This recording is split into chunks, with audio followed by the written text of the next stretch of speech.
Tired of just tapping and ready to actually use your Tapswap earnings? Let's get your Ton wallet connected so you can unlock the full potential. First, open the Tapswap app on your phone, then look for the profile icon or the settings menu inside the app. It usually looks like a gear or a little silhouette of a person. Tap on it to access your account settings. Inside the settings menu, you'll need to find the option to connect your Ton wallet. It might be labeled something like Connect Wallet, Link Ton Wallet, or simply Ton Wallet. Tap on this button. This is where the magic happens.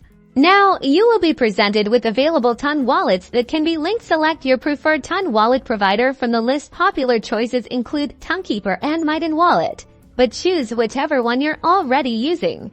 Your chosen Ton wallet app will then pop up, displaying a connection request from Tapswap. Carefully review the permissions Tapswap is requesting. If you're happy with them, tap on the Approve or Connect button in your wallet app. Once you've approved the connection in your wallet, you'll be redirected back to Tapswap, and you should see a confirmation message, like Wallet Connected Successfully, or a green check mark next to the wallet connection option, and that's it. You're now ready for the next step in Tapswap and Ton.